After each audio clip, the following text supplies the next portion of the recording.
Conocerán la verdad y la verdad los hará libre. El día de hoy presentan estudios bíblicos a través de la Biblia, un análisis contextualizado, exegético y hermenéutico de la Biblia, desde Génesis hasta Apocalipsis, capítulo por capítulo, versículo por versículo, estudiaremos la Biblia para crecer en el conocimiento de la palabra de Dios. Estos estudios fueron diseñados por el teólogo erudito John Berno Magui y fueron narrados por el pastor Samuel Montoya. Acompáñenos en este interesantísimo recorrido bíblico. Comenzamos hoy, amigo oyente, nuestro estudio en la segunda epístola del apóstol Juan.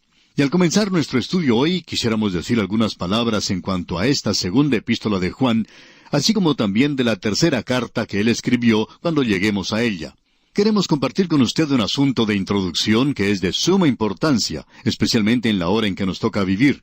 Ya nos ha tocado considerar la primera epístola del apóstol Juan, y ahora llegamos a la segunda carta que él escribió, y aún queda una tercera epístola por considerar.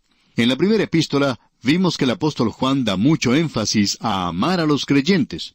No importa qué clase de persona, de qué raza es esa persona, o cualquier otra cosa que pueda diferenciarla de nosotros. Si esa persona es un creyente, nacido de nuevo, entonces es nuestro hermano, y debemos aceptarle como tal. Si esa persona ha nacido de nuevo, es mi hermano.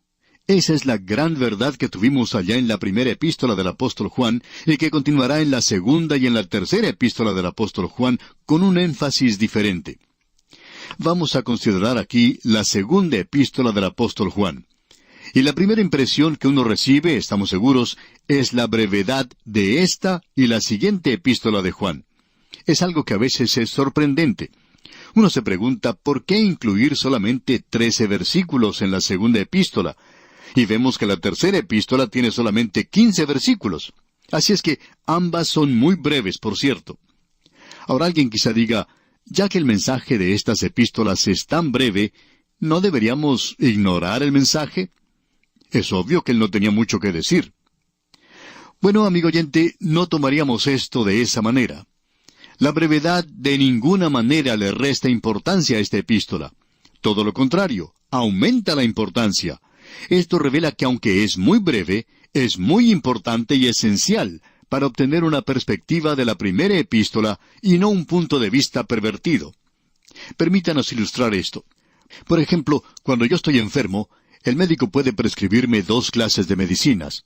Una de ellas es una píldora tan pequeñita que casi no se ve en el frasco. La otra es una de esas cápsulas que parecen demasiado grandes para poder tragarla. Casi hay que beber 1 litro de agua para poder tragar esa cápsula. Hay que hacerla flotar primero. Pero uno descubre que la más pequeñita es la más potente de las 2. Si la cápsula grande no da resultado, entonces uno tiene que tomar la pequeña. Pues bien, ¿qué es lo que hace que el mensaje de la segunda epístola del apóstol Juan sea tan importante? Bueno, Juan, en sus 2 epístolas, limita su mensaje a la familia de Dios. Los hijitos deben amarse los unos a los otros en la familia de Dios. Esa es la marca de un hijo de Dios. Amar a Cristo y amar a los hermanos. Los hermanos deben distinguirse por su actitud y su relación con Cristo. Es decir, el negar la deidad de Cristo es el espíritu mismo del anticristo, y esa es la forma en que uno puede reconocer a los demás hijos, por su relación con Cristo, y también por su amor para con los demás hijos en la familia de Dios. Esa es otra de las marcas que distinguen a un hijo de Dios. Creemos que deberíamos regresar a la primera epístola del apóstol Juan y observar esto. Allá en la primera epístola del apóstol Juan, capítulo 3, versículo 10, leemos, «En esto se manifiestan los hijos de Dios y los hijos del diablo. Todo aquel que no hace justicia y que no ama a su hermano, no es de Dios». Esto ha sido expresado aquí en una forma negativa a propósito, para que no haya forma alguna de que cualquier persona que dice ser un creyente y no vive según las normas establecidas, trate de escabullirse de esto. Bueno, usted no puede escabullirse de esto, porque si usted no hace justicia, entonces no es de Dios. Esto se refiere a que uno debe practicar en su propia vida la justicia. Estas son las señales externas de un hijo de Dios. Usted debe reconocer a Jesús como Señor y Salvador. Ahora, la prueba para con los demás es que usted practica o hace justicia en su vida. Y si usted no ama a su hermano, y este es un hermano creyente, no estamos hablando aquí de la fraternidad universal del hombre, porque la Biblia no nos enseña eso. Pero si usted no ama a su hermano creyente, entonces, amigo oyente, usted no es un hijo de Dios. No somos nosotros los que decimos esto, es Juan quien lo dice.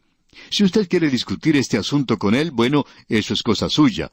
Pero no lo discuta con nosotros porque no somos nosotros los que lo decimos. Juan es quien está diciendo que así se manifiestan los hijos de Dios.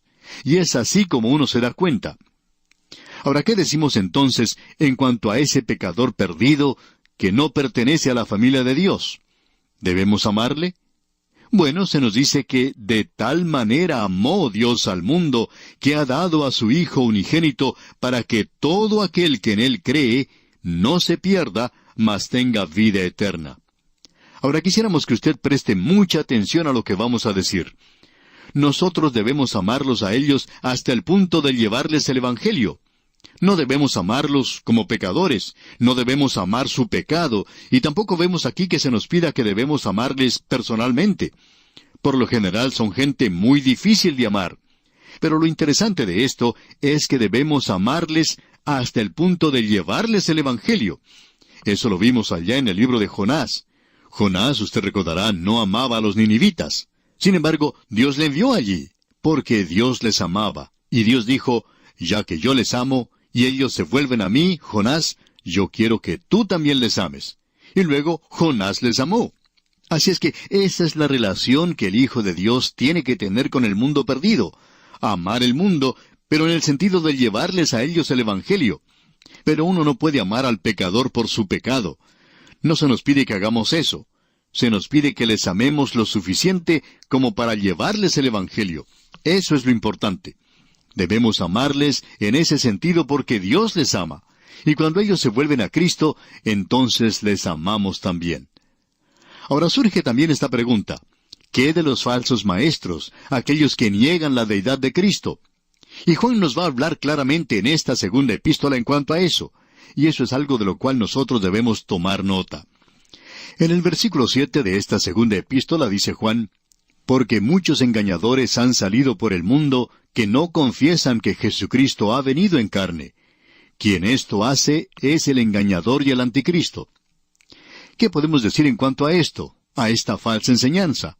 ¿Cuál debería ser nuestra relación en cuanto a esta gente? Bueno, queremos que usted escuche lo que vamos a decir cuidadosamente, porque este va a ser el nudo principal de esta epístola. Y si usted y yo no llegamos a comprender esto, entonces nos vamos a apartar mucho de nuestra interpretación y vamos a terminar con un punto de vista pseudo-liberal. Porque este asunto de amor, amor, amor de que se habla tanto en el presente no es exactamente bíblico. Porque esta gente dice que debemos amar a todos. Bueno, se nos dice que hay algunos a los cuales no debemos amar y debemos tener cuidado con ellos. Se nos dice, no améis al mundo ni las cosas que están en el mundo. Y las cosas que están en el mundo son identificadas con la gente que está en el mundo y que lo hizo como es. Nuestro amor se limita entonces a llevarles el Evangelio, a predicar ante ellos la palabra de Dios. Queremos decir ahora esto y estamos pensando mucho en la forma de expresarlo, ya que queremos presentarlo claramente porque es algo que va a ir en contra de la forma de pensar de muchas personas en el día de hoy. No nos preocupa en realidad lo que usted pueda pensar en cuanto a nosotros en relación con esto, pero sí nos preocupa que usted pueda ver lo que la palabra de Dios tiene que decir. La palabra clave en esta segunda epístola es la verdad. En la primera epístola la palabra clave era amor, y es un amor que se limita a la familia de Dios. Los hijos de Dios deben amarse los unos a los otros. Esa es la suma total y la substancia de esa epístola. Ahora, ¿qué podemos decir en cuanto a la segunda epístola, cuando la palabra clave es verdad? Bueno, él comienza diciendo aquí en el versículo 1, y no vamos a entrar en una explicación detallada hoy, pero vamos a leerlo para saber cómo comienza hablando Juan. Dice, el anciano a la señora elegida y a sus hijos, a quienes yo amo en la verdad. Y no solo yo, sino también todos los que han conocido la verdad. Bueno, ¿qué podemos decir en cuanto al amor y la verdad? Porque la primera epístola ponía su énfasis en el amor. Ahora la segunda epístola enfatiza la verdad. Estas dos cosas se ponen en contraste y en conflicto. ¿cuál de ellas prevalecerá? La respuesta a esto entonces es lo que determinará nuestra relación con los falsos maestros, con aquellos que niegan la deidad de Cristo. ¿Cuál deberá prevalecer? ¿La verdad o el amor? El así llamado apóstol del amor nos va a sacudir de nuestra complacencia sentimental y de nuestra noción de amor. Usted debe escuchar lo que él dice en esta epístola. No vamos a entrar en esto hoy, pero lo haremos Dios mediante en nuestro próximo programa. ¿Cuál viene primero? ¿La verdad o el amor? Quizá le sorprenda esto a usted, amigo oyente, pero la verdad viene primero. Cristo dijo, yo soy el camino y la verdad y la vida. Él no dijo, yo soy amor, sino yo soy el camino y la verdad y la vida. Nadie viene al Padre sino por mí. Usted, amigo oyente, tiene que ir al Padre por medio de Jesucristo. No hay ningún otro camino. ¿Por qué? Porque Él no solo es el camino, sino que es la verdad también. El apóstol Juan escribió más tarde que Dios es amor. Pero después que Cristo estuvo aquí, Él dijo que Él era la verdad. Juan dijo, Dios es amor, pero eso vino posteriormente. Preste atención, amigo oyente, el amor solo puede expresarse en los límites y el contexto de la verdad. El amor solo puede expresarse en los límites establecidos por las Escrituras. Por tanto, ¿qué podemos decir en cuanto a los falsos maestros? Bueno, amigo oyente, usted no debe amar a los falsos maestros. Él va a presentar esto de una manera muy clara, por cierto. Él va a decir algo que es en realidad sorprendente. Él va a decir que nosotros ni siquiera debemos invitarlos a nuestros propios hogares. Uno no debe recibirlos de ninguna manera ni de tener comunión con ellos. Eso es expresarse de una manera muy dura y fuerte, por cierto. Y luego tenemos otra palabra de advertencia que debemos observar en relación con lo que hemos estado diciendo ahora, para poder tener una perspectiva apropiada de lo que Juan dice en esta segunda epístola, así como también de lo que dirá en su tercera epístola. Ya hemos visto que el amor y la verdad son inseparables. Y debemos decir que la verdad y la luz son la misma cosa. En la primera epístola, Juan dijo que debemos andar en la luz. Él dijo en parte, pero si andamos en luz, como Él está en luz, y vimos que la luz y la verdad es la palabra de Dios. Así es que el amor y la verdad son inseparables. Y Cristo es la personificación de ambas cosas. Él es la encarnación de ambas cosas. Él es la verdad y Él es amor. Dios es amor y Él es Dios. Hay otra palabra que se destaca en esta breve exposición que llamamos la segunda epístola de Juan, y esta es la palabra andar. Usted puede notar que en el versículo 4 él dice, «Mucho me regocijé porque he hallado a algunos de tus hijos andando en la verdad, conforme al mandamiento que recibimos del Padre». Luego en el versículo 6 dice, «Y este es el amor, que andemos según sus mandamientos». Luego al final de ese mismo versículo 6 dice, «Que andéis en amor». Y luego hay varias sugerencias que indican que Juan está hablando en cuanto al andar. Por ejemplo, podemos ver en el versículo 10 que dice, «Si alguno viene a vosotros y no trae esta doctrina», bueno, para que ellos puedan venir, tiene que haber un andar. Así es que vamos ahora al extremo opuesto de la vida cristiana. No solo está la verdad en un lado, sino que existe el peligro de apartarse a otra zona, lejos de la doctrina. El andar, pues, es importante. Y esto nos lleva de nuevo a la primera epístola del apóstol Juan, donde él dice en el capítulo 3, versículo 10, «En esto se manifiestan los hijos de Dios y los hijos del diablo. Todo aquel que no hace justicia y que no ama a su hermano, no es de Dios». Esa justicia, como ya hemos visto, es Cristo. Y el negar la deidad de Cristo, por cierto que no es hacer justicia.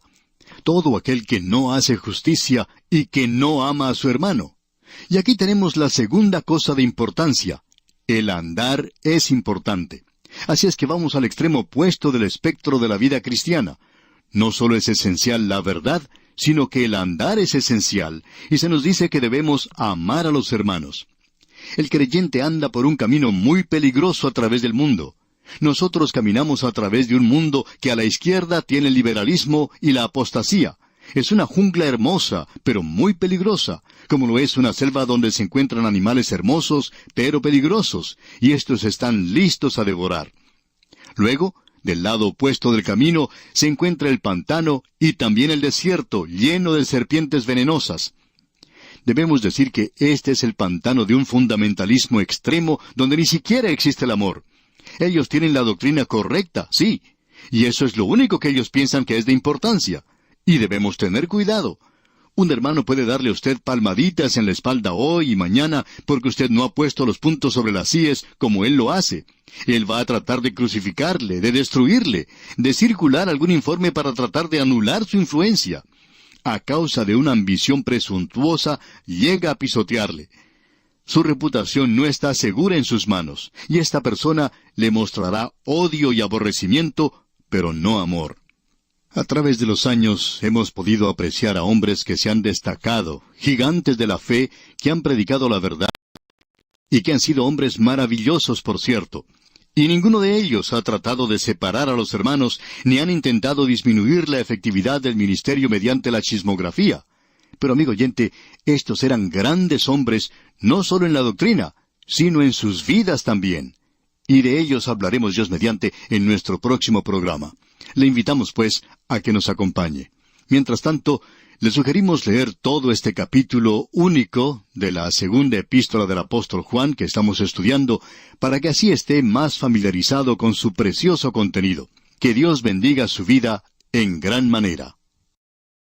Conocerán la verdad y la verdad los hará libre. El día de hoy presentan Estudios Bíblicos a través de la Biblia, un análisis contextualizado, exegético y hermenéutico de la Biblia, desde Génesis hasta Apocalipsis, capítulo por capítulo, versículo por versículo, estudiaremos la Biblia para crecer en el conocimiento de la palabra de Dios. Estos estudios fueron diseñados por el teólogo erudito John Berno Magui y fueron narrados por el pastor Samuel Montoya. Acompáñenos en este interesantísimo recorrido bíblico a través de la Biblia. Continuamos hoy, amigo oyente, nuestro recorrido por la segunda epístola del apóstol Juan. En nuestro programa anterior estuvimos observando dos palabras que el apóstol Juan utiliza en esta segunda epístola y que él enfatiza. Una de ellas es la palabra verdad. Eso tiene que ver también con el amor. Amor en la verdad. Y como dijimos anteriormente, estas dos palabras están unidas en la persona de Cristo. Él es la personificación de ambas palabras. Él es la verdad, Él es Dios, y Dios es amor. Por tanto, Él es amor. Así es que tenemos aquí estas dos palabras. Dijimos en nuestro estudio anterior que la sana doctrina es de suma importancia. De hecho, cuando lleguemos a la tercera epístola, Juan va a sorprendernos con lo que va a decirnos allí. En realidad lo mismo va a ocurrir en esta segunda epístola. Él va a decirnos que ni siquiera debemos recibir a los falsos profetas o los falsos maestros. Nosotros los creyentes no debemos tener ninguna clase de comunión con ellos. Ahora, todo esto está muy bien. Estamos seguros que la mayoría de nuestros oyentes son de tendencia conservadora. De vez en cuando nos escriben algunos liberales que nos escuchan, y no sabemos por qué, pero lo hacen, y nos escriben cartas fuera de lo común. Nos gusta mucho que nos escuchen, pero debemos decir honestamente que la selva del liberalismo es un lugar muy peligroso para andar. En cierta ocasión, un joven, que era un verdadero testimonio para Cristo, se matriculó en un seminario de tendencia liberal, un seminario que destruye en realidad la fe de uno, y cuando salió, se dedicó al trabajo de servicio social, y su testimonio es completamente nulo. Él no está haciendo otra cosa sino flotando. Y muchos hay así como él, y nos duele mucho al enterarnos de esto. Existe el otro lado del camino que usted y yo como creyentes recorremos en el presente. Este otro lado es el desierto del fundamentalismo extremo, porque allí existen víboras y otras criaturas venenosas, y uno tiene que andar con mucho cuidado. Y como ya hemos dicho, hemos aprendido a través de los años que los hombres de Dios que se mantienen firmes por la verdad y predican la verdad de Dios, son hombres en los cuales uno puede confiar.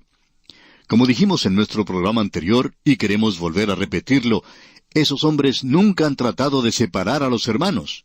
Nunca hemos oído que ellos estén tratando de arruinar el ministerio de otra persona.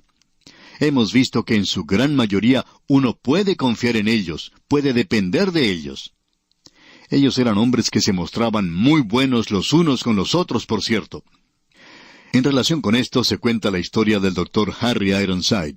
Él acostumbraba a presentar disertaciones en centros de conferencias, y muchas personas iban a escucharle. Pero hay muchos que van a esas conferencias con solamente un propósito, el de comparar a un predicador con el otro y de establecer cierta clase de conflicto.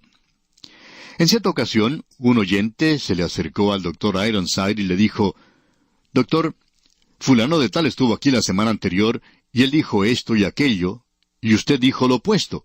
¿Quién está en lo correcto?» Ahora, lo que este señor mencionaba era algo insignificante en cuanto a la doctrina. No era nada vital, sino sencillamente una diferencia de opinión. Era todo lo que existía allí. Pero uno puede tener diferencias sin estar en desacuerdo. Y el doctor Ironside comentó entonces, «Bueno, yo no sé que este hermano haya enseñado esto y aquello. Esto es, por cierto, bastante interesante. Quizá yo tendría que considerar esto porque puedo estar equivocado». Y con esto se retiró. Esta otra persona que le había hecho la pregunta se quedó con la boca abierta, porque por cierto que no podía comenzar ninguna clase de argumentos allí. Amigo oyente, estamos seguros que el doctor Ironside nunca pensaba que estaba equivocado en eso, pero por lo menos cerró la boca de esta persona y evitó que esto creara un conflicto entre los hermanos. Ahora, según nuestro propio juicio, eso es algo que es mucho más peligroso que el liberalismo. Nosotros podemos descubrir a los liberales y podemos decir que no nos asociamos con ellos, no tenemos comunión con ellos y no tenemos nada en común con ellos. Pero hemos visto que los más peligrosos para nosotros son aquellos que son fundamentalistas extremos. Les tenemos más temor a ellos que el que le tenemos a los que son un poquito diferentes de aquellos grandes hombres que se mantienen firmes por la palabra de Dios. Por otra parte, nos hemos encontrado con otros que hablan cosas piadosas y dicen tener la verdad, pero ay de aquel hombre que se atreva a estar en desacuerdo con ellos en asuntos de menor importancia, especialmente en los asuntos de la separación, como si eso fuera un asunto de suma importancia. Y las prioridades de ellos no son doctrina, sino el asesinar el carácter de otra persona y acusarlos de manera muy baja, por cierto. Nos hemos encontrado con esta clase de persona, miembros de iglesias y hasta ministros, de los cuales tenemos más temor que de una víbora venenosa. El veneno del odio y de los celos y del aborrecimiento fluye de su boca cuando ellos están diciendo tener amor y devoción a Cristo y a la verdad. Así es que el gran mensaje que encontramos aquí en esta segunda epístola del apóstol Juan es este, que la verdad anda con nosotros en nuestro diario caminar, y si no es así, entonces es peligroso. Debemos tener mucho cuidado de los extremos de la fe en el presente. Bien, pensando en esto, queremos entrar ahora a esta segunda epístola del apóstol Juan.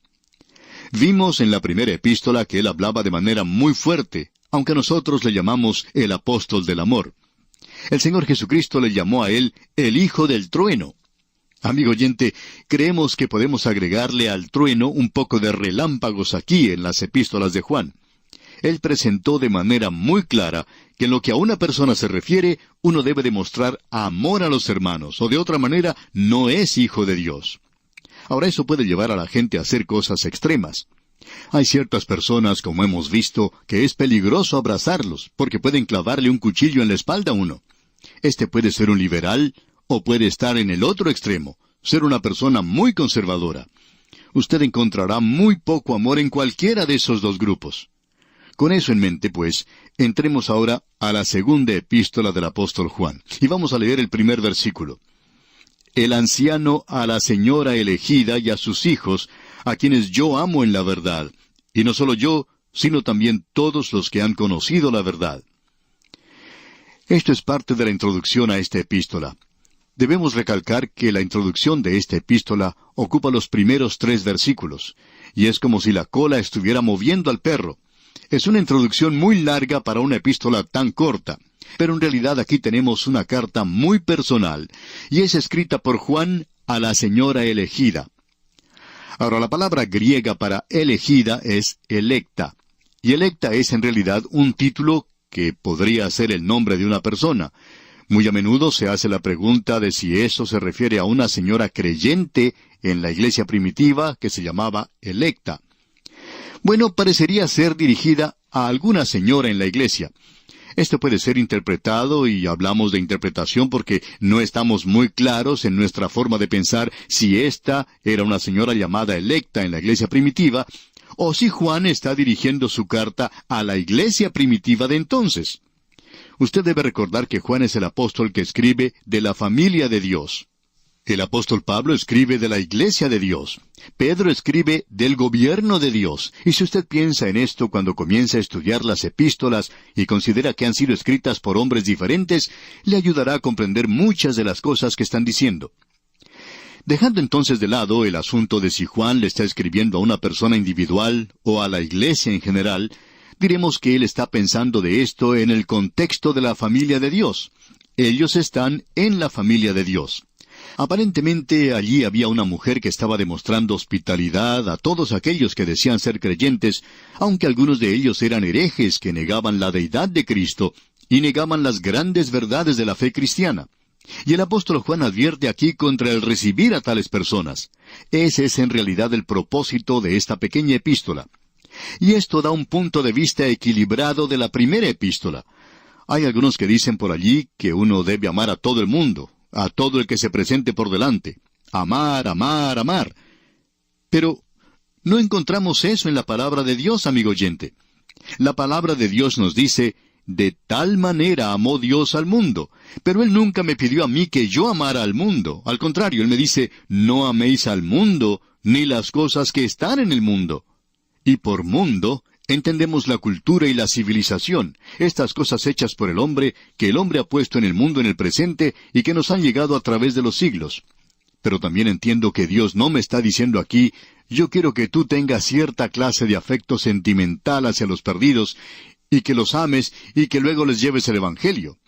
Dios me dice, como vimos en el libro de Jonás, yo les amo, yo quiero que tú les lleves el Evangelio a ellos, y cuando les lleves el Evangelio, entonces podrás amarles también. Eso es lo que es importante. Cuando estamos hablando en cuanto al amor, no solo lo comprendemos, sino que Juan lo está presentando claramente, que nosotros debemos amar la familia de Dios. Usted debe amar a los demás creyentes, usted debe amarlos en el Señor. Creemos que es necesario tener cuidado en cuanto a esa clase de amor, porque hay algunos grupos y sectas que están interpretando esto como el amor que se refiere al sexo. En cierta ocasión, una señora que había sido salva bajo el ministerio de un predicador, llamó al predicador por teléfono para saludarle y agradecerle por su ministerio, y le dijo, «Yo quiero que usted sepa que le amo». Luego de decir esto, ella se quedó un poco pensativa y aclaró, «Espero que usted entienda que no estoy hablando del amor de un hombre con una mujer, sino que estoy hablando de amarle como hermano en el Señor, quien me ha llevado a Cristo». Y amigo oyente, creemos que esa es la clase de amor de la cual está hablando Juan, el amor en la familia de Dios. Y eso necesita ser demostrado en la iglesia en el presente. Pensamos en las tantas iglesias que tienen una reputación de ser fundamentales en cuanto a la fe, y deberíamos decirle que es hora de que comiencen a demostrar el amor entre los hermanos. Debo decir que yo necesito esto en mi propio mundo, y estamos seguros de que usted, amigo oyente, también lo necesita en su propia vida. Hay muy pocas personas que ponen en duda el hecho de si somos o no fundamentales. A veces nos critican diciendo de que somos fundamentales en extremo. No creemos eso, pero como quiera que sea, no nos preocupamos por eso. Pero de lo que sí nos preocupamos es si amamos a los hermanos. Ahora esto es algo que puede derramarse por todos lados, y necesitamos reconocer que está limitado a la familia de Dios. Ahora, ¿quién está en la familia de Dios? Bueno, por aquí viene una persona que es hereje, como estos de la época de Juan, que en realidad es un anticristo. Niega la deidad de Cristo, y el agnosticismo estaba entrando entonces en la iglesia. Los apóstoles Pedro y Pablo ya habían muerto hacía 30 años cuando Juan escribió estas epístolas. Y el agnosticismo estaba comenzando a actuar y en realidad negaba la deidad de Cristo. Y Juan está diciendo aquí que cuando una de estas personas llega, uno no debe demostrarle amor, ni siquiera debe recibirles. Y eso es importante de notar de nuestra parte. Así es que el tema de esta epístola es por amor a la verdad. Cuando el amor y la verdad entran en conflicto, la verdad es lo que debe predominar, es aquello que tiene prioridad. ¿Sabía usted que el apóstol Pablo en su primera epístola a los Corintios, capítulo 13, no dijo, «Y ahora permanezcan la esperanza, la verdad y el amor»? Él dijo sencillamente, la fe, la esperanza y el amor. Estos tres, pero el mayor de ellos es el amor. Pero cuando entra la verdad, amigo oyente, entonces la verdad es primero. Eso es importante de notar.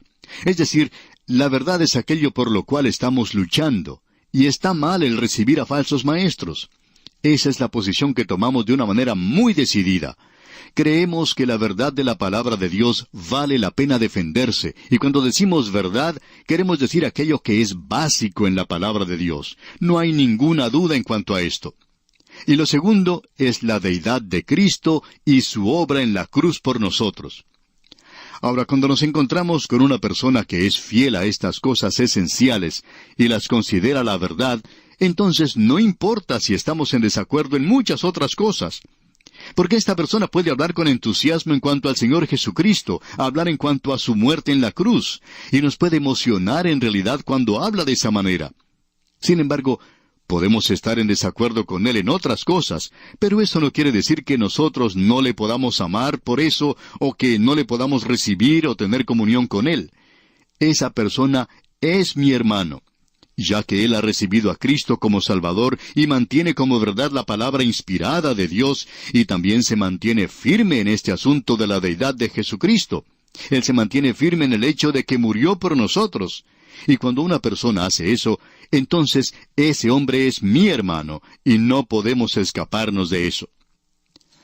Ahora, aún en una epístola tan pequeña como esta, hemos hecho una división triple.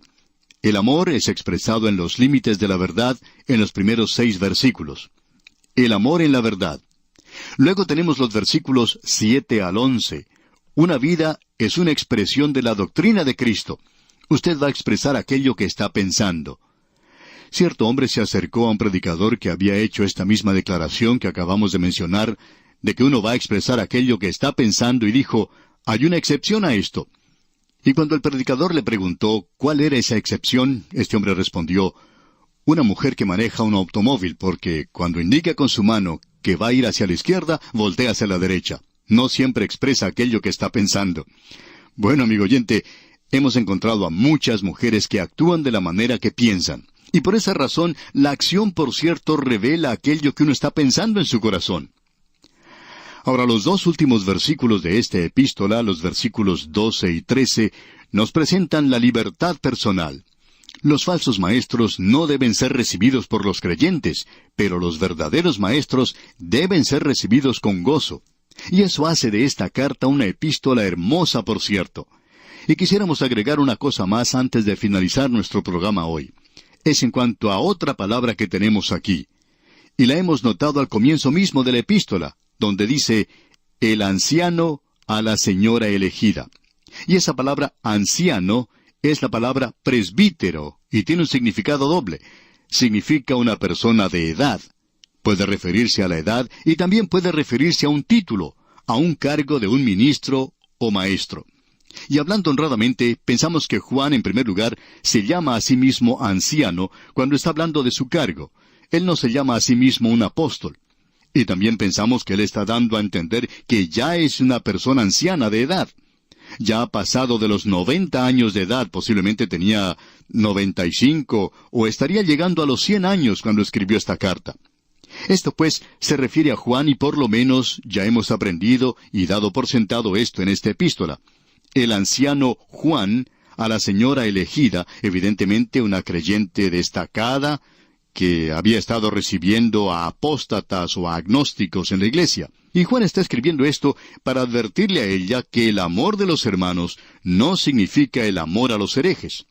Y aquí nos detenemos por hoy, amigo oyente. Retornaremos, Dios mediante, en el próximo programa, en la continuación de este estudio sobre la segunda epístola del apóstol Juan. Es nuestra oración que el Señor le bendiga abundantemente. Continuamos hoy, amigo oyente, nuestra marcha por la segunda epístola del apóstol Juan, y volvemos al primer versículo que dice, el anciano a la señora elegida y a sus hijos, a quienes yo amo en la verdad, y no solo yo, sino también todos los que han conocido la verdad. Podemos notar que en este versículo se enfatiza 2 veces la palabra verdad. Y como ya hemos dicho, eso es lo que se considera la clave para esta epístola. Ya hemos identificado al anciano como Juan, Y él puede estar utilizando esta expresión con un doble sentido. Podría significar que él era un anciano, entrado en años, ya que al escribir esto había pasado de los 90 años. También él tenía un cargo en la iglesia. Ahora él no llama a su cargo como el de un apóstol, y la razón para eso es algo bastante obvio, ya que la persona a la cual él está escribiendo acepta su autoridad, y por eso sencillamente él se llama a sí mismo anciano. Ahora está dirigida esta carta a la señora elegida. Y queremos repetir una vez más esa palabra que presentamos anteriormente, o sea, la palabra electa.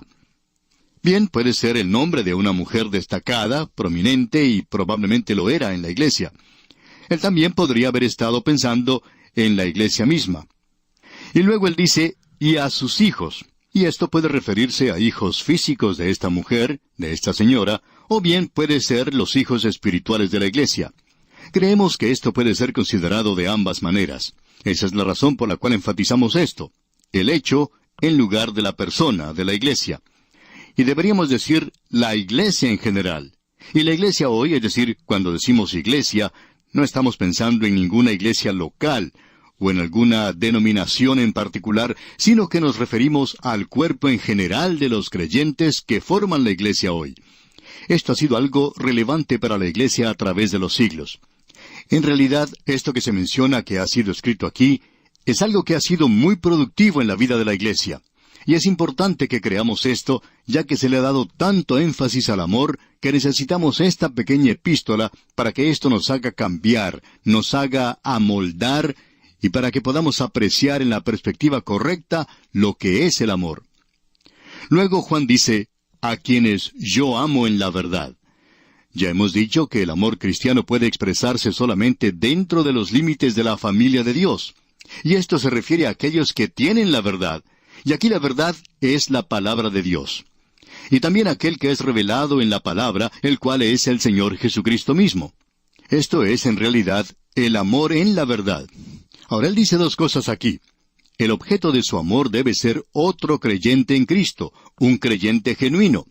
Y también que Él es genuino en asegurar esto, que esto no es una práctica piadosa lo que Él está diciendo. Esto es algo genuino y muy real para Él. Es algo que nosotros necesitamos mantener delante de nosotros. Él dice, a quienes yo amo en la verdad. Y no solo yo, sino también todos los que han conocido la verdad. Y él incluye aquí al resto del cuerpo de los creyentes, y ellos también aman a los demás creyentes, y aman a esta iglesia, o a esta mujer en particular en la iglesia, a causa de su testimonio tan destacado. Ella era una persona muy generosa que abría su hogar a los creyentes, y ya vamos a hablar de esto más adelante. Ahora en el versículo 2 leemos, a causa de la verdad que permanece en nosotros y estará para siempre con nosotros. Hagamos una pausa aquí, amigo oyente, ya que él está diciendo, a causa de la verdad. Y esta causa de la verdad significa la defensa de la verdad. Debemos reconocer que la verdad necesita ser defendida en el presente. Debemos tomar una posición a favor de la verdad, una posición por la palabra de Dios.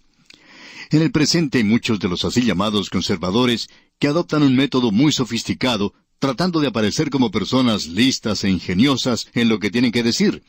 No expresan las cosas de una manera resuelta, determinada, no dicen las cosas tal cual son, sino que hacen ciertos rodeos y tratan de decir las cosas utilizando figuras retóricas. Pero el caso, amigo oyente, es que debemos decir las cosas con claridad. Debemos dejar que la verdad lo diga. Debemos tomar una posición por algo. En cierta ocasión, un estudiante le contó a su pastor que un profesor suyo en el seminario no creía algo. Y el pastor entonces conversó con el profesor y le confrontó con lo que el estudiante le había mencionado. Ahora este profesor se enojó mucho con el pastor y debía haberse sentido disgustado si el pastor estaba equivocado. El pastor entonces le invitó a que aclarara ese asunto y que escribiera una carta y declarara allí lo que él creía. Y que el pastor tendría mucho gusto en leer esa carta y le pediría disculpas entonces. Bueno, este profesor escribió esa carta, pero estaba muy enojado, muy irritado con el pastor de que siquiera hubiera sugerido algo como eso, de que él estaba creyendo esto y aquello. El pastor entonces le contestó esa carta y le dijo, todo lo que usted tiene que hacer para aclarar este asunto es simplemente declararlo claramente. Y al pie de la página le escribió, yo creo en esto, yo no creo en eso. y dejó un espacio para la respuesta, para hacer las cosas más fáciles para él.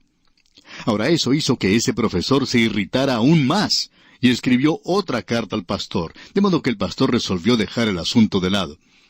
Pasado algún tiempo, el pastor descubrió que este profesor no había respondido esas preguntas porque él en realidad sí creía eso que el estudiante había dicho, pero estaba tratando de dar la impresión de que no creía en eso.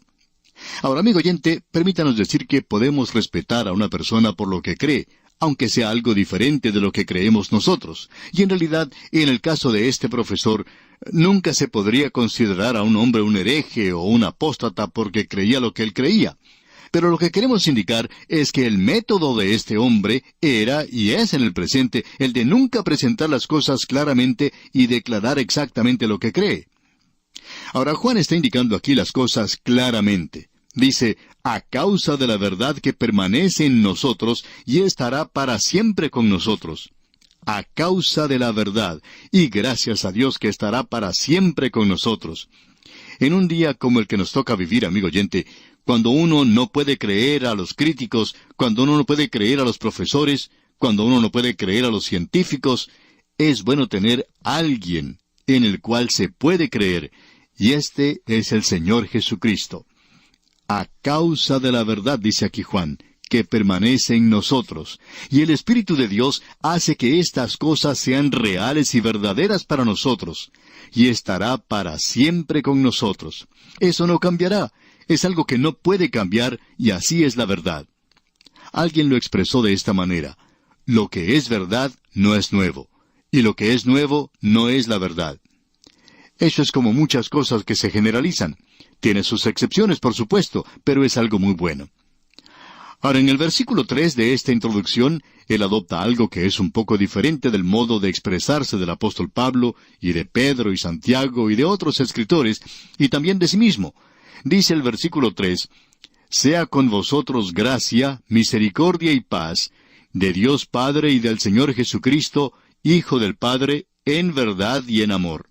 Note usted, en verdad, y él vuelve a decir esto otra vez. De paso, digamos que hemos subrayado esta palabra verdad, y eso indica que se menciona muchas veces más de las que hemos sugerido. Así es que aquí podemos leer en este versículo 3, «Sea con vosotros gracia, misericordia y paz, de Dios Padre y del Señor Jesucristo, Hijo del Padre, en verdad y en amor». Ahora aquí hay tres palabras que debemos aclarar en nuestros pensamientos, y estas son diferentes sin tener en realidad una gran diferencia en el sentido de que se aplican a la misma cosa. Una de ellas es amor, la otra es misericordia, y la otra, gracia. Juan introduce aquí la palabra misericordia. Ahora, ¿cuál es la diferencia entre el amor, la misericordia y la gracia de Dios? Hay una diferencia, y en realidad es una gran diferencia. Ya hemos tratado con esto cuando estudiamos la epístola del apóstol Pablo a los Efesios. Y en el capítulo 2 de esa epístola, versículos 4 y 5, podemos leer, «Pero Dios, que es rico en misericordia, por su gran amor con que nos amó, aun estando nosotros muertos en pecado, nos dio vida juntamente con Cristo. Por gracia sois salvos». Observemos esto por un momento. Creemos que es muy importante de notar de nuestra parte. Lo que tenemos aquí es amor. Ahora, ¿qué es el amor de Dios? Bueno, Dios es amor. Antes de que existiera cualquier cosa, Dios es amor.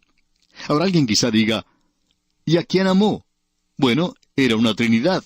Y el amor que es en Dios existía mucho antes de que Él hubiera usado su misericordia o cualquier gracia. Esa es la naturaleza de Dios. Eso es lo que se llama un atributo de Dios. Dios es amor. Pero lo interesante es que el amor de Dios nunca salva al pecador. El amor de Dios causó que Dios actuara en la dirección de la misericordia y de la gracia. Esto causó que Él demostrara o utilizara la misericordia y la gracia. Ahora nos hacemos esta pregunta. ¿Cuál es la diferencia entre la misericordia y la gracia? Bueno, la misericordia es aquello que Dios proveyó a su debido tiempo para las necesidades del hombre pecador. Esa es la misericordia de Dios. Queremos ser exactos en lo que decimos y lo queremos expresar correctamente, de modo que permítanos citar lo que dijo el doctor Louis Perry Schaeffer en relación a esto. Él dijo, la misericordia es aquello en Dios que provee para la necesidad del hombre pecador. Ahora Dios es rico en misericordia porque le ama. Él dice eso allá en el capítulo 2 de la Epístola a los Efesios, y esto hace de estos versículos que acabamos de leer un pasaje maravilloso de las Escrituras, porque combina las tres cosas. Él es rico en misericordia. Ahora, ¿por qué es rico en misericordia? Porque Él es amor. Y porque Dios es amor, Él, por misericordia, ha hecho provisión para la necesidad del hombre pecador. Pero la misericordia no salva al hombre. Así que nos dice que la gracia es aquello que actúa libremente en Él para salvar, porque todas las demandas de santidad han sido satisfechas. Por tanto, Dios está libre hoy, amigo oyente, para actuar en la gracia. Él puede acercarse a usted, un pecador. Usted no puede proveer nada para Dios. Usted no puede proveer nada para Él. Usted no le puede ofrecer nada. Gracia quiere decir que Dios puede acercarse a usted y decirle a usted, un pecador perdido, yo te amo, he hecho provisión para ti por medio de mi misericordia. Y yo soy amor, y soy misericordioso, y soy rico en gracia, y he provisto un Salvador para ti. Si tú confías en Él, por gracia sois salvos por medio de la fe, y esto no de vosotros, pues es don de Dios. Ahora aquí existe una diferencia muy tenue, y alguien puede decir que esto parece una distinción sin diferencia. Bueno, existe una diferencia en aquello que uno difiere, porque todo sale del amor de Dios. Pero Dios no salva por misericordia. Usted puede apreciar, amigo oyente, que nuestro Dios es un Dios santo, y decir, de tal manera amó Dios al mundo, que ha dado a su Hijo unigénito, para que todo aquel que en Él cree... Amigo oyente, Dios no amó de tal manera al mundo que salvó al mundo. Él no hizo eso, sino que Dios amó de tal manera al mundo que proveyó un Salvador por su misericordia para salvar al mundo. Dios puede salvar por gracia, pero amigo oyente, hay algo más aquí que es importante. La salvación no es sólo la expresión del amor de Dios, sino que también expresa la justicia de Dios. Y nosotros no solamente necesitamos Juan 3:16, sino que también necesitamos Romanos 3:26. Y escuche usted lo que dice el apóstol Pablo allí. Con la mira de manifestar en este tiempo su justicia, a fin de que Él sea el justo y el que justifica al que es de la fe de Jesús. Para poder justificarle a usted, amigo oyente, cuando confía en Cristo, Dios tiene que ser justo y santo. Él no puede abrir la puerta trasera del cielo y dejar que usted se introduzca de manera subrepticia en el cielo. Usted y yo no podemos hacer eso. Estamos alejados de Él, no tenemos comunión con Él, no hay comunicación. Esa comunicación que se perdió allá en el jardín del Edén, y Él es quien la ha renovado. Él tiene que ser el justo y el que justifica. Ahora, ¿cómo llegó Él a ser justo? Su misericordia proveyó un Salvador. ¿Y por qué fue su misericordia? Porque le ama. Él es justo y puede hacerlo. Él puede ser el justo y el que justifica al que es de la fe de Jesús. De modo que Juan puede escribir, sea con vosotros gracia. Así es como Dios le salva. Misericordia, la misericordia proveyó un Salvador. Y paz. Cuando usted tiene todo esto, entonces la paz de Dios, que sobrepasa todo entendimiento, va a guardar su corazón. Usted sabrá, como Él dijo, que por consideración a la verdad que mora en nosotros, estará con nosotros para siempre. Ahora, estas grandes verdades no son algo que Dios va a cambiar. Él no va a cambiar de forma de pensar y decir, bueno, voy a hacer las cosas de forma diferente. Creo que la opinión pública va en otra dirección, así es que voy a cambiar y voy a seguir la opinión pública. No, amigo oyente, Dios no cambia. Él no es como una veleta que cambia con el viento. Es como ese hombre de campo que tenía una veleta para señalar la dirección del viento en su granero. En él, este hombre había inscrito, Dios es amor.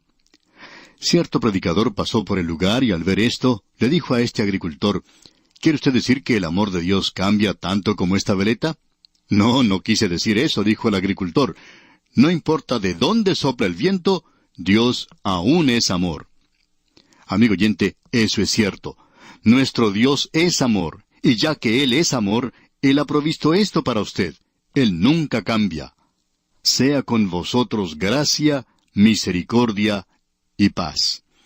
Usted puede tener la paz de Dios el Padre y del Señor Jesucristo, que es quien murió por usted. Él es el Hijo del Padre. Esa es su posición en la Trinidad, y todo eso es hecho en verdad y en amor. Recuerde, amigo oyente, que esto tiene que ser hecho en el contexto de la verdad. Hay algunos que nos escriben diciendo que somos muy dogmáticos. Bueno, siempre nos gusta recibir cartas como estas porque no estamos seguros de dar esa impresión. Queremos darla. Estamos enseñando la palabra de Dios y somos muy dogmáticos en cuanto a esto. Si usted nos pregunta qué estaremos haciendo mañana por la tarde, debemos decir que no lo sabemos porque mi esposa no lo ha decidido todavía. Eso puede cambiar. No somos dogmáticos en cuanto a lo que haremos entonces. Pero ahora estamos hablando de esta segunda epístola del apóstol Juan. Y amigo oyente, somos muy dogmáticos en cuanto a lo que él está diciendo aquí. Ahora, en el versículo 3 concluye la introducción a esta epístola, pero aún nos encontramos en esta sección donde el amor es expresado en los límites de la verdad. Comienza diciendo este versículo 4, «Mucho me regocijé porque he hallado a algunos de tus hijos andando en la verdad, conforme al mandamiento que recibimos del Padre». Ahora, estos hijos pueden ser los hijos de esta mujer a la cual él está dirigiendo esta carta, hijos físicos, o bien los miembros de la iglesia local. Pueden ser ambas cosas y probablemente se refiere a ambas. Y él dice, «He hallado a algunos de tus hijos andando en la verdad». Es maravilloso el tener hijos que estén andando en la verdad, conforme al mandamiento que recibimos del Padre. El mandamiento es que andemos en la luz como Él es luz. Y en el versículo 5 dice, «Y ahora te ruego, Señora, no como escribiéndote un nuevo mandamiento, sino el que hemos tenido desde el principio». Y usted recordará que vimos allá en la primera epístola del apóstol Juan, que el principio aquí es el principio del ministerio de Cristo, donde comenzó con la encarnación. La enseñanza que el Señor Jesucristo dio era esta, «Si me amáis, guardad mis mandamientos». Y por esto el mundo sabrá que vosotros sois mis discípulos. No porque son fundamentalistas, sino porque tenéis amor el uno por el otro. Esto es lo que Juan dice que tuvimos desde el principio, algo que Cristo nos dio, de que nos amemos los unos a los otros. Y aquí tenemos esto nuevamente, que andemos en la verdad, amándonos los unos a los otros. Y estamos hablando en cuanto a los hermanos. Esto es lo que se necesita en el presente en la iglesia, o si no, la iglesia no estará bien establecida. Uno puede llegar a ser demasiado sentimental en la iglesia, y hay demasiado de esto, y no sirve para nada. Nosotros nos amamos los unos a los otros, pero tenemos ese amor ágape, y cosas por el estilo. Pero amigo oyente, ¿estamos andando en la verdad? ¿Está usted andando verdaderamente en el conocimiento de la palabra de Dios? Esto es algo que todos estos apóstoles que hemos considerado nos dicen. No solo el apóstol Pablo, quien da mucho énfasis a esto, sino que lo vimos enfatizado allá en la epístola de Santiago. Pedro también lo enfatizó, y ahora lo está enfatizando Juan. Debemos andar en amor. Y eso es importante, amigo oyente. Es muy importante en estos días en que vivimos. Es maravilloso si usted es fundamentalista, pero esperamos que usted esté andando en amor, porque si usted no anda en amor, entonces no es en realidad un fundamentalista. Y vamos a detenernos aquí por hoy, amigo oyente. Continuaremos, Dios mediante, en nuestro próximo programa. Que Dios derrame sobre usted sus ricas bendiciones.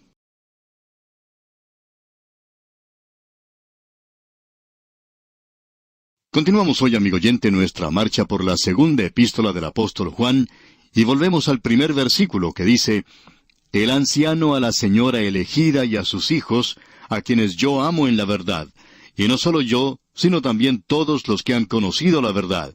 Podemos notar que en este versículo se enfatiza 2 veces la palabra verdad. Y como ya hemos dicho, eso es lo que se considera la clave para esta epístola. Ya hemos identificado al anciano como Juan, y él puede estar utilizando esta expresión con un doble sentido. Podría significar que él era un anciano, entrado en años, ya que al escribir esto había pasado de los 90 años. También él tenía un cargo en la iglesia. Ahora él no llama a su cargo como el de un apóstol, y la razón para eso es algo bastante obvio, ya que la persona a la cual él está escribiendo acepta su autoridad, y por eso sencillamente él se llama a sí mismo anciano. Ahora está dirigida esta carta a la señora elegida. Y queremos repetir una vez más esa palabra que presentamos anteriormente, o sea, la palabra electa. Bien, puede ser el nombre de una mujer destacada, prominente, y probablemente lo era en la iglesia. Él también podría haber estado pensando en la iglesia misma. Y luego él dice, y a sus hijos. Y esto puede referirse a hijos físicos de esta mujer, de esta señora, o bien puede ser los hijos espirituales de la iglesia. Creemos que esto puede ser considerado de ambas maneras. Esa es la razón por la cual enfatizamos esto. El hecho en lugar de la persona, de la iglesia. Y deberíamos decir la iglesia en general. Y la iglesia hoy, es decir, cuando decimos iglesia, no estamos pensando en ninguna iglesia local o en alguna denominación en particular, sino que nos referimos al cuerpo en general de los creyentes que forman la iglesia hoy. Esto ha sido algo relevante para la iglesia a través de los siglos. En realidad, esto que se menciona que ha sido escrito aquí, es algo que ha sido muy productivo en la vida de la iglesia. Y es importante que creamos esto, ya que se le ha dado tanto énfasis al amor, que necesitamos esta pequeña epístola para que esto nos haga cambiar, nos haga amoldar, y para que podamos apreciar en la perspectiva correcta lo que es el amor. Luego Juan dice, a quienes yo amo en la verdad. Ya hemos dicho que el amor cristiano puede expresarse solamente dentro de los límites de la familia de Dios. Y esto se refiere a aquellos que tienen la verdad. Y aquí la verdad es la palabra de Dios. Y también aquel que es revelado en la palabra, el cual es el Señor Jesucristo mismo. Esto es, en realidad, el amor en la verdad. Ahora él dice dos cosas aquí. El objeto de su amor debe ser otro creyente en Cristo, un creyente genuino. Y también que él es genuino en asegurar esto, que esto no es una práctica piadosa lo que él está diciendo. Esto es algo genuino y muy real para él. Es algo que nosotros necesitamos mantener delante de nosotros. Él dice, a quienes yo amo en la verdad. Y no solo yo, sino también todos los que han conocido la verdad. Y él incluye aquí al resto del cuerpo de los creyentes. Y ellos también aman a los demás creyentes. Y aman a esta iglesia, o a esta mujer en particular en la iglesia, a causa de su testimonio tan destacado. Ella era una persona muy generosa que abría su hogar a los creyentes, y ya vamos a hablar de esto más adelante. Ahora, en el versículo 2 leemos, a causa de la verdad que permanece en nosotros y estará para siempre con nosotros. Hagamos una pausa aquí, amigo oyente, ya que él está diciendo, a causa de la verdad. Y esta causa de la verdad significa la defensa de la verdad. Debemos reconocer que la verdad necesita ser defendida en el presente. Debemos tomar una posición a favor de la verdad, una posición por la palabra de Dios. En el presente hay muchos de los así llamados conservadores que adoptan un método muy sofisticado, tratando de aparecer como personas listas e ingeniosas en lo que tienen que decir. No expresan las cosas de una manera resuelta, determinada, no dicen las cosas tal cual son, sino que hacen ciertos rodeos y tratan de decir las cosas utilizando figuras retóricas. Pero el caso, amigo oyente, es que debemos decir las cosas con claridad. Debemos dejar que la verdad lo diga. Debemos tomar una posición por algo. En cierta ocasión, un estudiante le contó a su pastor que un profesor suyo en el seminario no creía algo. Y el pastor entonces conversó con el profesor y le confrontó con lo que el estudiante le había mencionado. Ahora este profesor se enojó mucho con el pastor y debía haberse sentido disgustado si el pastor estaba equivocado. El pastor entonces le invitó a que aclarara ese asunto y que escribiera una carta y declarara allí lo que él creía. Y que el pastor tendría mucho gusto en leer esa carta y le pediría disculpas entonces. Bueno, este profesor escribió esa carta, pero estaba muy enojado, muy irritado con el pastor de que siquiera hubiera sugerido algo como eso, de que él estaba creyendo esto y aquello. El pastor entonces le contestó esa carta y le dijo, todo lo que usted tiene que hacer para aclarar este asunto es simplemente declararlo claramente. Y al pie de la página le escribió, yo creo en esto, yo no creo en eso. Y dejó un espacio para la respuesta, para hacer las cosas más fáciles para él. Ahora eso hizo que ese profesor se irritara aún más, y escribió otra carta al pastor, de modo que el pastor resolvió dejar el asunto de lado. Pasado algún tiempo, el pastor descubrió que este profesor no había respondido esas preguntas porque él en realidad sí creía eso que el estudiante había dicho. Pero estaba tratando de dar la impresión de que no creía en eso. Ahora, amigo oyente, permítanos decir que podemos respetar a una persona por lo que cree, aunque sea algo diferente de lo que creemos nosotros. Y en realidad, en el caso de este profesor, nunca se podría considerar a un hombre un hereje o un apóstata porque creía lo que él creía. Pero lo que queremos indicar es que el método de este hombre era, y es en el presente, el de nunca presentar las cosas claramente y declarar exactamente lo que cree. Ahora, Juan está indicando aquí las cosas claramente. Dice, a causa de la verdad que permanece en nosotros y estará para siempre con nosotros. A causa de la verdad, y gracias a Dios que estará para siempre con nosotros.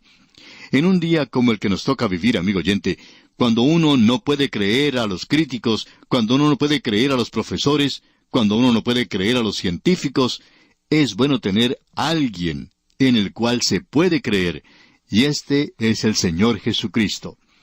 A causa de la verdad, dice aquí Juan, que permanece en nosotros. Y el Espíritu de Dios hace que estas cosas sean reales y verdaderas para nosotros.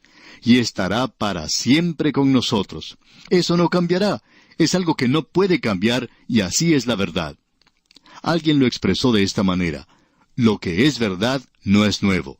Y lo que es nuevo no es la verdad. Eso es como muchas cosas que se generalizan. Tiene sus excepciones, por supuesto, pero es algo muy bueno.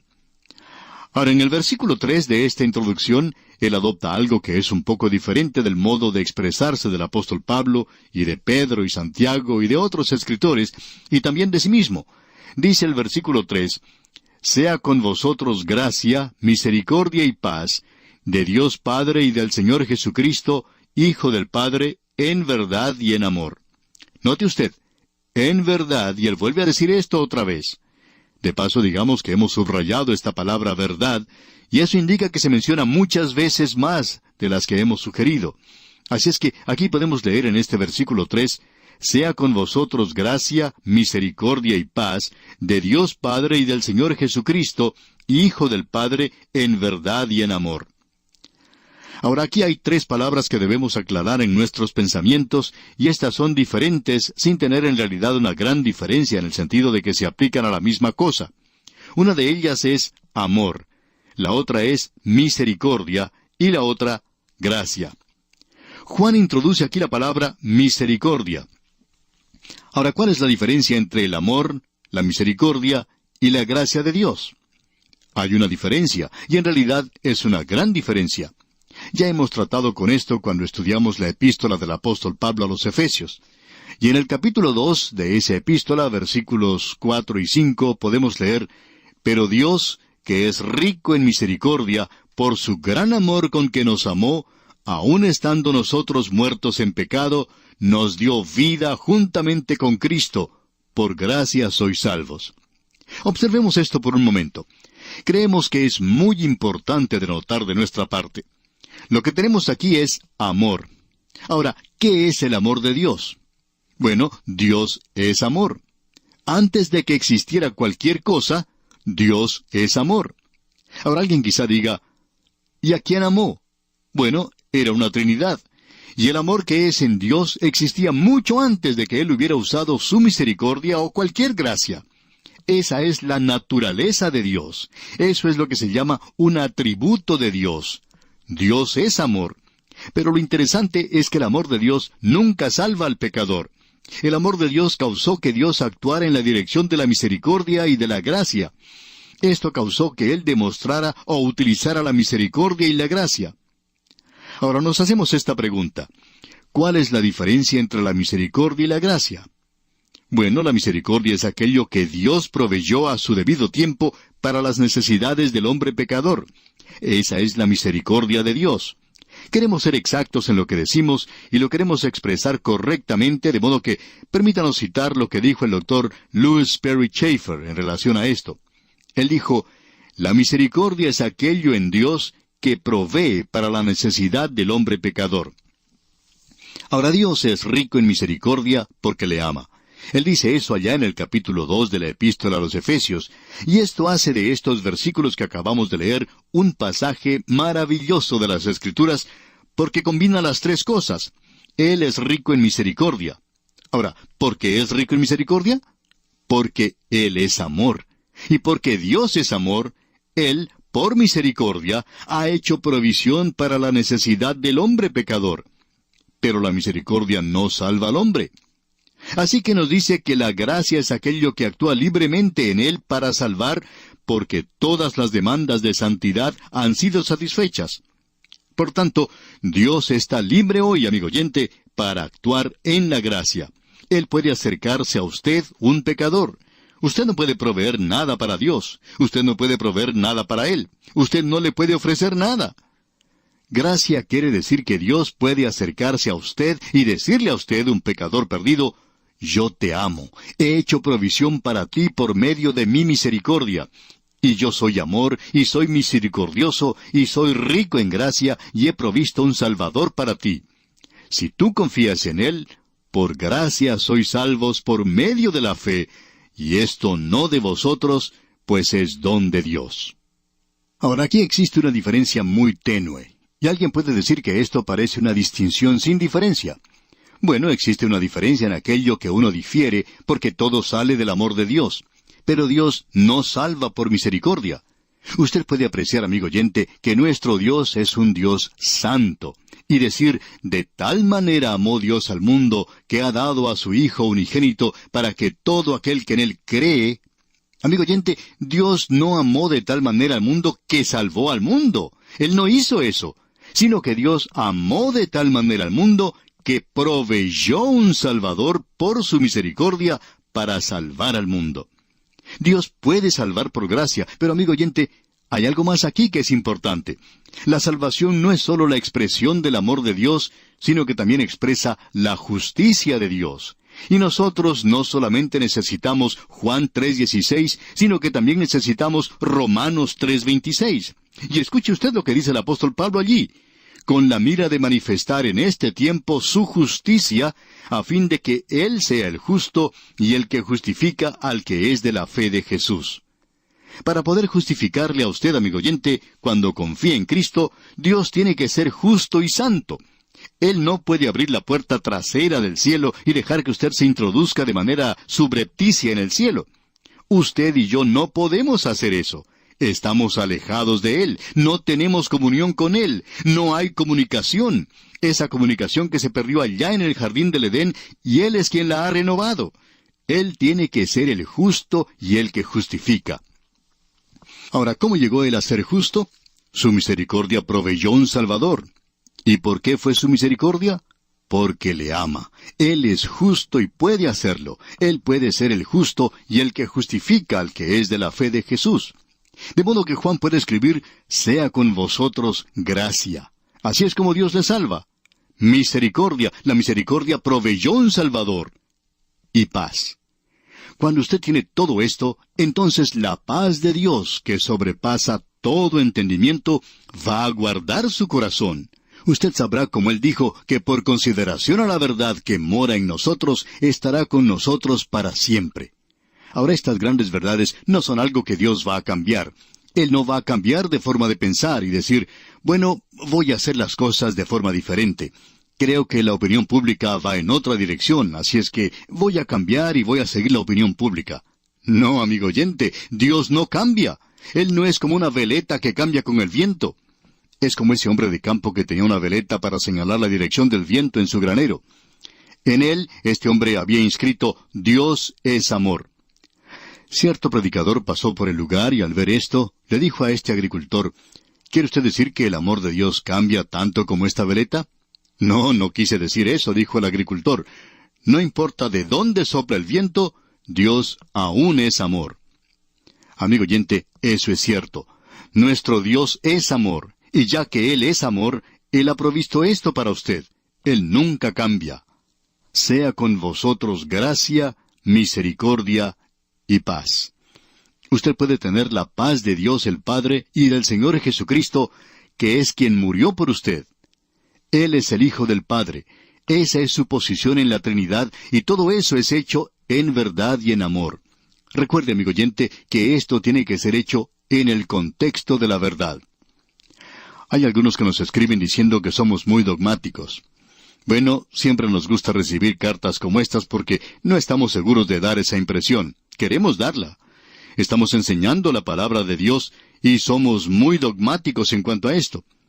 Si usted nos pregunta qué estaremos haciendo mañana por la tarde, debemos decir que no lo sabemos porque mi esposa no lo ha decidido todavía. Eso puede cambiar. No somos dogmáticos en cuanto a lo que haremos entonces. Pero ahora estamos hablando de esta segunda epístola del apóstol Juan. Y amigo oyente, somos muy dogmáticos en cuanto a lo que él está diciendo aquí. Ahora en el versículo 3 concluye la introducción a esta epístola, pero aún nos encontramos en esta sección donde el amor es expresado en los límites de la verdad. Comienza diciendo este versículo 4, «Mucho me regocijé porque he hallado a algunos de tus hijos andando en la verdad, conforme al mandamiento que recibimos del Padre». Ahora estos hijos pueden ser los hijos de esta mujer a la cual él está dirigiendo esta carta, hijos físicos, o bien los miembros de la iglesia local. Pueden ser ambas cosas y probablemente se refiere a ambas. Y él dice, «He hallado a algunos de tus hijos andando en la verdad». Es maravilloso el tener hijos que estén andando en la verdad, conforme al mandamiento que recibimos del Padre. El mandamiento es que andemos en la luz como Él es luz. Y en el versículo 5 dice, «Y ahora te ruego, Señora, no como escribiéndote un nuevo mandamiento, sino el que hemos tenido desde el principio». Y usted recordará que vimos allá en la primera epístola del apóstol Juan, que el principio aquí es el principio del ministerio de Cristo, donde comenzó con la encarnación. La enseñanza que el Señor Jesucristo dio era esta, «Si me amáis, guardad mis mandamientos». Y por esto el mundo sabrá que vosotros sois mis discípulos. No porque son fundamentalistas, sino porque tenéis amor el uno por el otro. Esto es lo que Juan dice que tuvimos desde el principio, algo que Cristo nos dio, de que nos amemos los unos a los otros. Y aquí tenemos esto nuevamente, que andemos en la verdad, amándonos los unos a los otros. Y estamos hablando en cuanto a los hermanos. Esto es lo que se necesita en el presente en la iglesia, o si no, la iglesia no estará bien establecida. Uno puede llegar a ser demasiado sentimental en la iglesia, y hay demasiado de esto, y no sirve para nada. Nosotros nos amamos los unos a los otros, pero tenemos ese amor ágape, y cosas por el estilo. Pero amigo oyente, ¿estamos andando en la verdad? ¿Está usted andando verdaderamente en el conocimiento de la palabra de Dios? Esto es algo que todos estos apóstoles que hemos considerado nos dicen. No solo el apóstol Pablo, quien da mucho énfasis a esto, sino que lo vimos enfatizado allá en la epístola de Santiago. Pedro también lo enfatizó, y ahora lo está enfatizando Juan. Debemos andar en amor.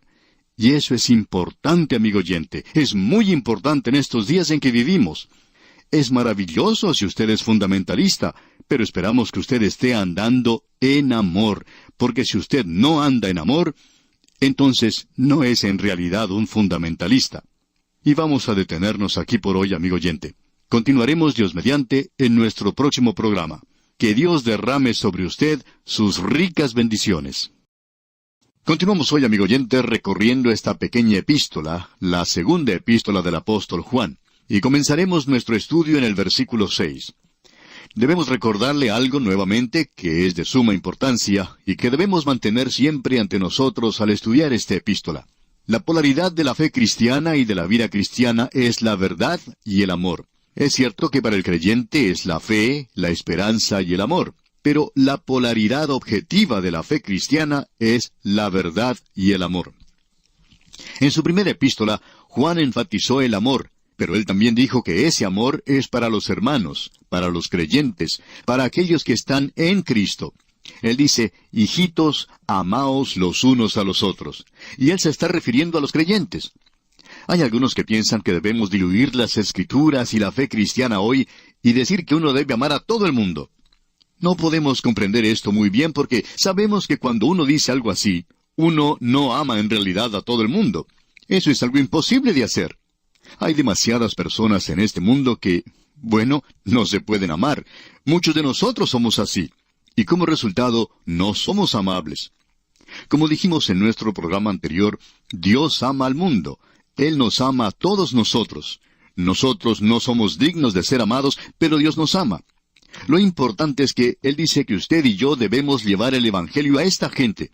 Así es como usted y yo podemos demostrar nuestro interés y nuestro amor, si es que quiere llamarlo así, llevando el Evangelio a esta gente. Dios los ama. Nosotros pensamos que sucederá lo mismo en nuestros corazones como lo que sucedió en el corazón de Jonás, que allí crecerá un amor por aquellos que en realidad están allí. Pero lo importante es ver que Dios es amor. Ese es su atributo. Y su amor ha provisto un Salvador para nosotros. Eso es lo importante de mantener siempre en mente. Ahora, la verdad es muy importante también. Usted no puede poner el amor por encima de la verdad, porque cuando usted hace eso, entonces sacrifica la verdad. Y Juan enfatiza esto. Ahora, al comenzar el versículo 6, él dice, «Y este es el amor, que andemos según sus mandamientos». Este es el mandamiento. ¿Qué es el amor? Bueno, aquí se nos dice que andemos según sus mandamientos. El Señor Jesucristo dijo, «Si me amáis, guardad mis mandamientos». Es otra manera de decir la misma cosa. Sus mandamientos son mucho más que los 10 mandamientos. Debemos comprender eso sin lugar a dudas. Los 10 mandamientos son básicos para el gobierno y básicos para la civilización, pero el creyente ha sido llamado a un nivel superior donde él tiene que producir en su vida, por medio del Espíritu, porque es el fruto del Espíritu. Él tiene que producir amor, gozo, paz y mansedumbre. Ahora, si estas cosas están en nosotros y permanecen en nosotros, entonces usted y yo estamos andando según sus mandamientos. Pero si no están en nosotros, no estamos andando según sus mandamientos. Y Juan continúa diciendo aquí, «Y este es el amor». Amor. Permítame decir esto nuevamente, que esto no se manufactura en la sala de estar, sino que es un producto de la cocina. No es algo que se hace en el dormitorio, sino donde se lava la ropa. ¿Lava ella sus ropas? ¿Trae él el dinero al hogar? ¿Mantiene él a su familia? Así es como se debería expresar el amor en su familia. Y así es como se debería expresar el amor en la iglesia, en su servicio, en la forma que ayuda a los demás. Usted no puede decir que está amando a alguien a no ser que tenga interés y preocupación por esa persona y que tenga un interés especial por su bienestar espiritual. Y este es el amor, dice aquí Juan, que andemos según sus mandamientos. Esto es hablarnos directamente, allí en el punto donde vivimos. Esto es algo que se expresa en nuestra vida diaria. Usted debe recordar que estos hombres, como Juan y Pablo, están escribiendo a personas que vivían en el mundo romano. En el día del apóstol Pablo existía el sangriento Nerón. Juan en su vida pudo ver un emperador después de otro que llegaba al poder y perseguía a los creyentes, comenzando con Tito. La persecución era muy severa. Aún así, aquí tenemos a hombres y mujeres en ese mundo romano, un mundo brutal, cruel, un mundo pagano a lo sumo, y aún así, aquí hay hombres y mujeres andando en ese camino romano, viviendo en ciudades paganas, ¿y qué es lo que están haciendo? Ellos están andando según sus mandamientos. Ellos están traduciendo el Evangelio a la vida. Y eso es lo que se necesita desesperadamente en el presente. Notemos ahora lo que nos dice el versículo 6 en su totalidad. Y este es el amor, que andemos según sus mandamientos. Este es el mandamiento, que andéis en amor como vosotros habéis oído desde el principio. Juan está diciendo que esto no es algo que debe ser guardado o archivado en algún lugar. Él dice, como vosotros habéis oído desde el principio. El Señor Jesucristo enseñó esto. Y Él está diciendo, hemos oído esto desde el mismo principio. Así es que ocupémonos y andemos en esto. Manifestemos esto a los de afuera. Pero nuevamente se presenta ante nosotros el otro extremo de esta polarización. El amor está de un lado y la verdad está del otro. Y en el versículo 7 él presenta una advertencia. Escuche usted. Porque muchos engañadores han salido por el mundo que no confiesan que Jesucristo ha venido en carne. Quien esto hace es el engañador y el anticristo. Usted recordará que Juan dijo allá en su primera epístola que ya había muchos anticristos. Ya estaba el espíritu del anticristo. ¿Cuál es entonces el espíritu del anticristo? ¿Cómo lo identificamos? Estamos repitiendo aquí lo que hemos dicho anteriormente, pero esto es tan importante que hace falta repetirlo, y tiene relación con la persona del Señor Jesucristo. Y aquí dice Juan que no confiesa que Jesucristo ha venido en la carne. Y esto es negar la deidad de Cristo, amigo oyente. Eso es negar, por tanto, todo aquello que se ha dicho en cuanto a Él, todo aquello que Él ha dicho y todo aquello que Él hizo por nosotros en la redención, muriendo en la cruz, siendo resucitado de entre los muertos. Ese es el anticristo, ese es el espíritu del anticristo. Eso será encabezado, según creemos nosotros, no solo por un hombre, sino que serán dos que se mencionan allá en Apocalipsis capítulo 13. Ya veremos esto cuando nos toque estudiar ese libro. Uno de ellos es un líder político, un enemigo de Cristo. Él está contra Cristo. El otro será un líder religioso que imitará a Cristo y que hará que el mundo adore la primera bestia, es decir, que adore al líder político. Eso es algo que viene en el futuro. Y todo lo que sucede de nuestro lado está preparando el camino para eso. Tanto así que cuando ese líder político y ese líder religioso aparezcan, el mundo estará listo para recibirles. Nos parece que el mundo está casi listo para ellos ahora. Para comenzar, debemos decir que ese líder político prometerá paz en el mundo, y por 3 años y medio él va a hacer una buena labor en cuanto a la paz. Pero no será algo permanente, sino que llevará a una tremenda catástrofe que es introducida por la guerra de Armagedón. Eso durará por unos 3 años y medio hasta la venida de Cristo a la tierra a establecer su reino. Y habrá una religión, y por cierto que nos estamos dirigiendo en esa dirección, una religión mundial, donde todos contribuirán con su forma de pensar, y pensamos nosotros que en realidad esta va a ser una religión que no cree en nada. Es decir, que no habrá nada que los mantenga unidos a ellos. En el día de hoy se habla mucho de librarnos de aquello que nos separa. Bueno, usted se libra de aquello que nos separa, y no habrá nada para mantenernos unidos. Es como esa historia de ese muchachito que estaba caminando por las selvas del África. Estaba andando por un sendero con una sombrilla, y se encontró con un elefante que le dijo, ¿a dónde vas? Y este muchachito contestó, yo no voy a ninguna parte. Entonces el elefante le dijo, bueno, yo tampoco. Permíteme ir contigo. Y esa es la clase de iglesia que está por presentarse. No van a ningún lado. Y por tanto, todos pueden unirse. Amigo oyente, ese es el engañador que vendrá finalmente y que encabezará esta religión. Alguien que encabezará la religión y que encabezará la política de este mundo. Y este es el anticristo cuando venga. Juan está diciendo, porque muchos engañadores han salido por el mundo.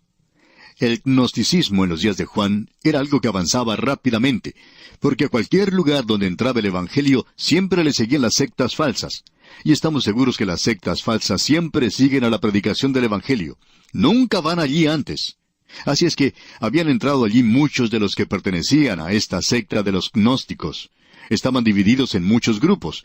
Había uno de esos grupos conocido como los gnósticos cerintios. Ellos seguían a un maestro de Éfeso que se llamaba Cerinto.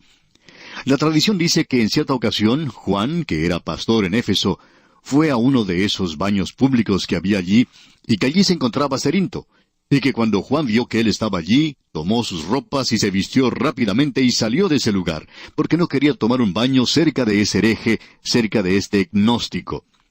Puede que eso sea cierto o que sea tradición nada más, pero por cierto que expresa el punto de vista que tiene Juan aquí, en su carta.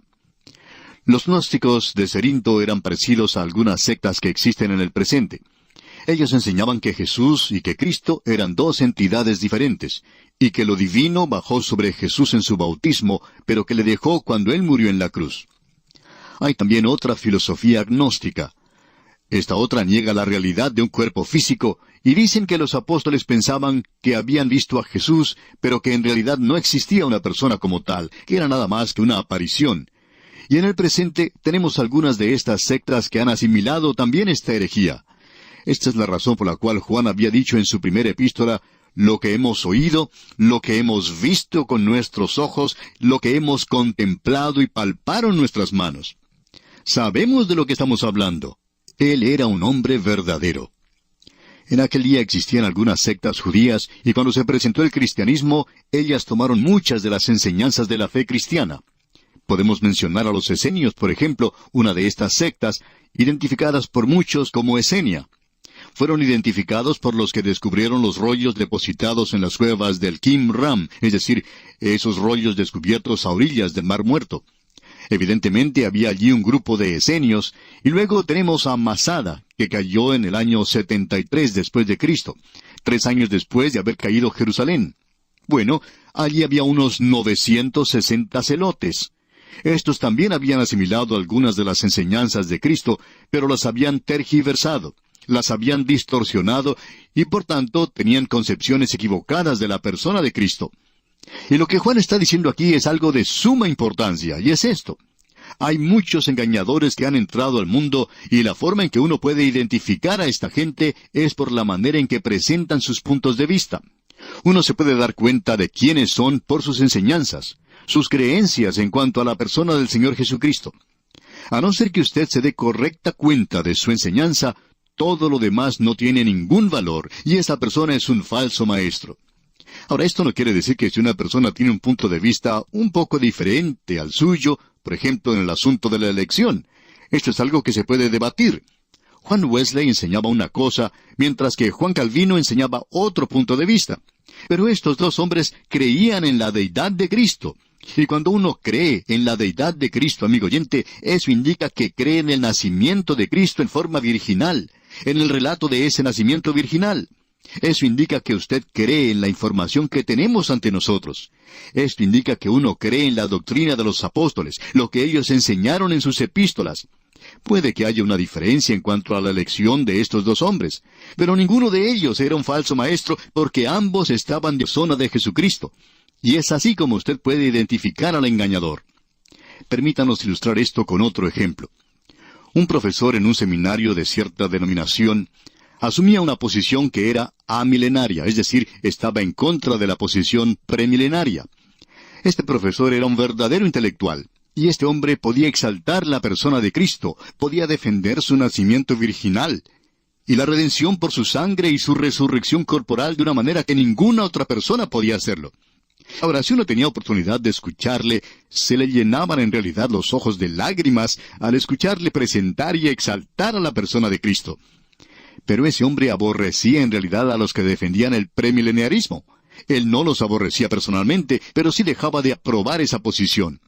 Pero eso no era razón para separarse de él, o de no tener comunión con él, porque este hombre exaltaba a Cristo. Él no era un anticristo, era un creyente.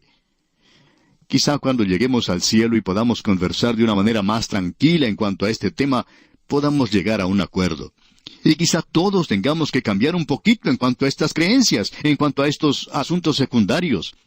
Y los consideramos secundarios cuando uno los coloca al lado de la persona de Cristo. Porque lo que es importante es lo que usted piensa de Él. Ahora Juan dice aquí en el versículo 8 de esta segunda epístola del apóstol Juan, «Mirad por vosotros mismos, para que no perdáis el fruto de vuestro trabajo, sino que recibáis galardón completo». Usted no llega a perder su salvación cuando tiene comunión con personas equivocadas. Creemos que debemos ver esto y entenderlo claramente.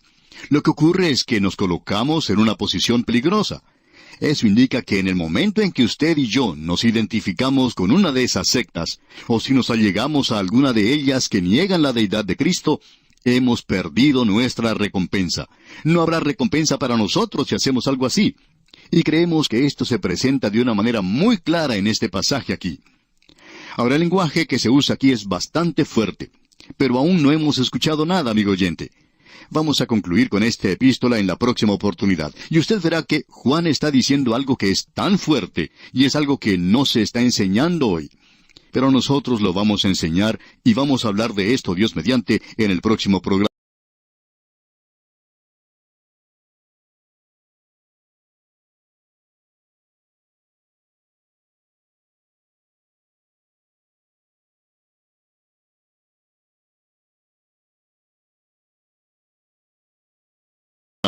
Porque usted y yo estamos viviendo en un día que es muy peligroso para vivir, y es muy fácil descarriarse, apartarse, si uno no está bien involucrado, si uno no está bien empapado de la palabra de Dios, y si uno no conoce al Señor Jesucristo como su Salvador personal.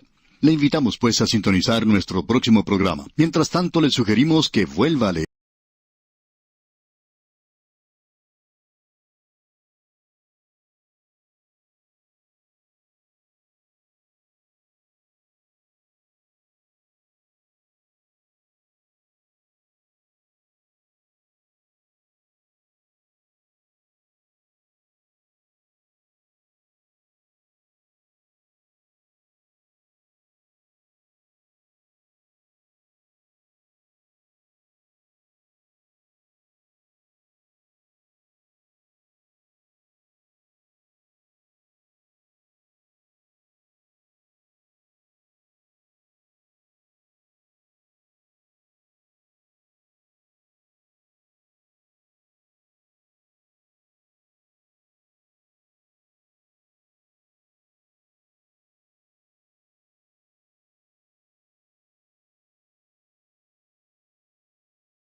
nuestro último estudio en esta breve segunda epístola del apóstol Juan, que es una epístola de suma importancia.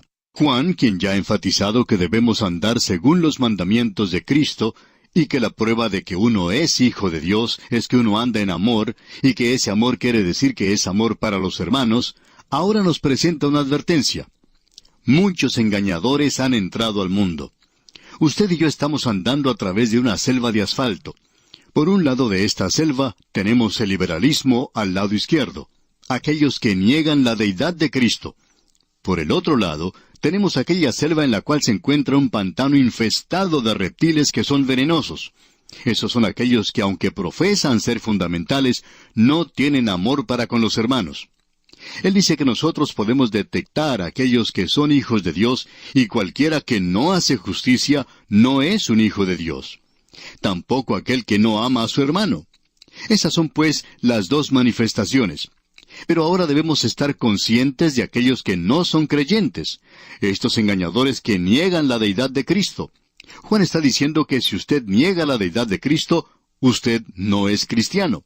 Puede que sea una persona religiosa, pero no es cristiano. Debemos comprender, amigo oyente, de lo cual ha estado hablando. Él dice que si uno es engañado por estos engañadores, eso no quiere decir que uno pierda la salvación, sino que significa que puede perder cualquier recompensa. Y cada creyente debería estar trabajando para obtener una recompensa, para poder escuchar al Señor decir un día, «Bien, buen siervo y fiel». El apóstol Pablo, al fin de su vida, pudo decir, «He peleado la buena batalla, he acabado la carrera, he guardado la fe. Por lo demás, me está guardada la corona de justicia, la cual me dará el Señor». Él sabía que iba a recibir una recompensa al fin de su vida. Durante su vida, él no estaba muy seguro de ello. Él decía que no quería ser desaprobado cuando entrara a la presencia de Cristo. Así es que nosotros debemos tener cuidado para no ser engañados.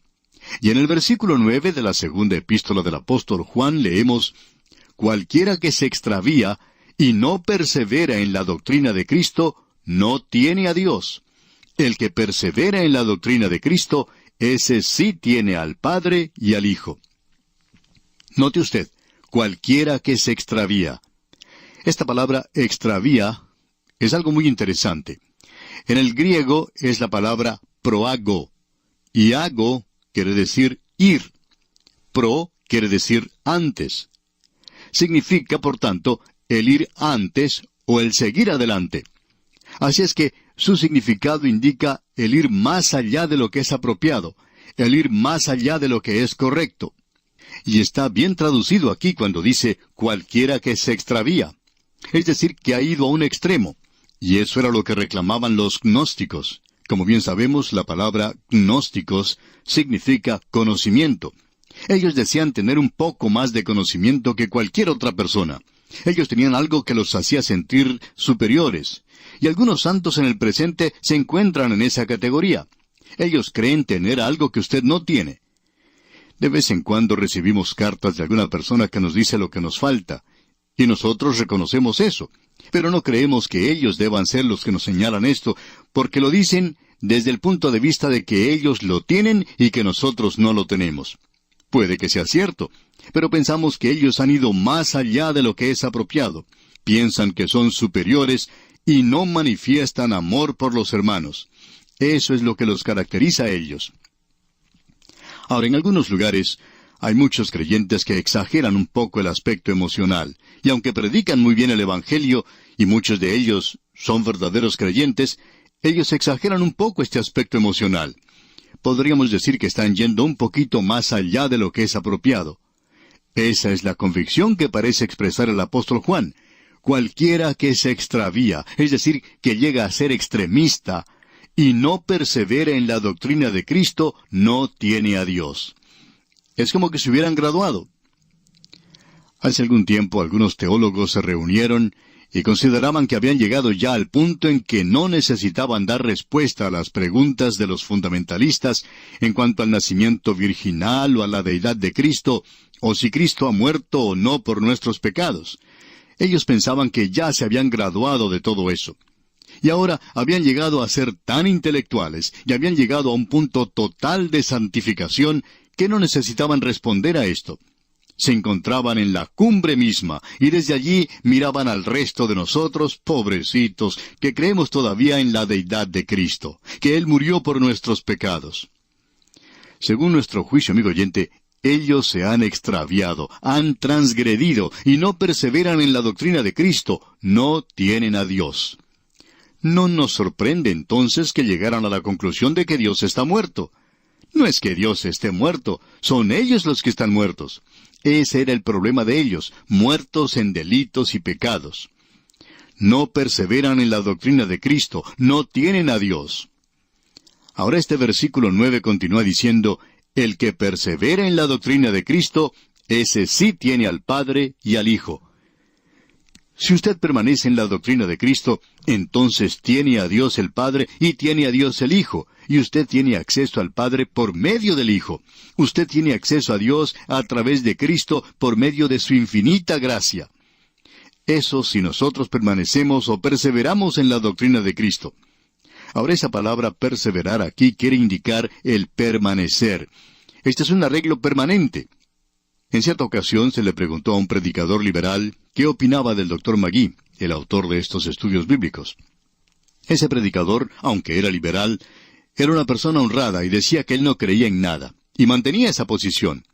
Y precisamente por eso creemos que no debía estar en el ministerio. Es como un vendedor de naranjas que no tenga nada que vender. Esa era pues la posición en la que se encontraba ese hombre. Sin embargo, él dijo en cuanto al Dr. Magee que él respetaba su punto de vista, que era un punto de vista chapado a la antigua y que éste no había cambiado nada en muchos años. Aparentemente no había crecido ni un ápice, según él. Bueno, eso es lo mejor que un hombre puede decir en cuanto a un buen predicador, que no ha cambiado, que sigue manteniendo esa posición. Y eso es lo que Juan está diciendo aquí. El que persevera en la doctrina de Cristo, o sea, que permanece en ella, que no cambia, ese sí tiene al Padre y al Hijo. Llegamos ahora a aquello que es bastante fuerte, un lenguaje bastante duro. No creemos que usted pueda encontrar una expresión más dura que esta. Leamos el versículo 10 de esta segunda epístola del apóstol Juan. Si alguno viene a vosotros y no trae esta doctrina, no lo recibáis en casa, ni le digáis bienvenido. No podemos pensar en un lenguaje más duro que este. Volvamos a observar lo que estaba sucediendo. Juan está escribiendo aquí a la señora elegida. Nosotros no solo creemos que esta es una persona, sino que es una mujer bastante destacada en la iglesia, que es notada por su hospitalidad. Y aparentemente era una mujer rica, y ella podía recibir visitantes en su hogar. Era una persona muy generosa, y aparentemente algunos gnósticos pasaron por allí, y ella les recibió en su hogar. Luego, ella comenzó a tener dudas en cuanto a esto, y escribió al apóstol Juan y le preguntó qué era lo que ella debía hacer en un caso como este. Ella los había recibido, luego los había dicho que se fueran, y no se sentía bien por haber hecho esto. ¿Qué es lo que debería ella haber hecho? ¿Cuál debería ser su actitud en cuanto a un apóstata? ¿Cuál debería ser su actitud hacia estos herejes, hacia aquellos que negaban la deidad de Cristo, pero que pretendían ser seguidores de Cristo? ¿Debería recibirlos y alojarlos en su hogar? Veamos algunas otras cosas aquí para comprender mejor lo que Juan está diciendo. En los días de la iglesia primitiva, no había hoteles o moteles donde los viajeros pudieran quedarse a pasar la noche. Es decir, que había algunos mesones, pero no eran lugares muy cómodos para alojarse. Estos lugares ni siquiera le proveían a uno una cama. Uno debía traerla consigo. Todo lo que uno hacía era alquilar un espacio donde colocar su cama si la tenía, y sobre eso dormía. Y había mucha gente durmiendo a su lado, en cada lado, a los pies y por la cabeza, por todos lados. Así es como se viajaba en aquel día. De modo que los hogares de los creyentes siempre estaban abiertos para recibir a los evangelistas que viajaban, a los maestros bíblicos que viajaban en aquel día. Estos siempre eran recibidos en un hogar de los creyentes. Ahora, cuando ellos llegaban a alguna ciudad, siempre había alguien que abría su hogar para que ellos pudieran permanecer allí. Usted recuerda que el apóstol Pablo se hospedó en el hogar de Priscila y Aquila, allá en Corinto, cuando él llegó allí. Ese era el método que utilizaba la iglesia primitiva. Y el método que también practicaban otros para recibir la gente en su hogar. Podemos decir que en muchos países, aún en el presente, se continúa con esta costumbre cuando llega algún evangelista. En lugar de colocarle en un hotel o en un motel, se le hospeda en el hogar de algún creyente. A veces sería mejor para el evangelista poder visitar a los creyentes y luego poder ir a dormir a un hotel o un motel. Y de esa manera poder estar solo para estudiar y meditar en la palabra de Dios, algo que no sucede generalmente en una casa de familia. Estamos seguros que en muchos casos, muchos evangelistas prefieren esto, pero cuando no se puede hacer, por supuesto que lo mejor es que sea hospedado en el hogar de algún creyente.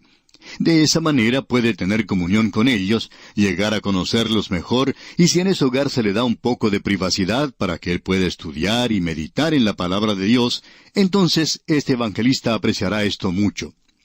Pues bien, aparentemente esta mujer que se menciona aquí en la segunda epístola del apóstol Juan, era esa clase de persona que tenía gente en su hogar. Y ahora ella se preguntaba en cuanto a estos que habían venido. Y Juan le explica de una manera muy clara esto. Si alguno viene a vosotros y no trae esta doctrina, no lo recibáis en casa ni le digáis bienvenido.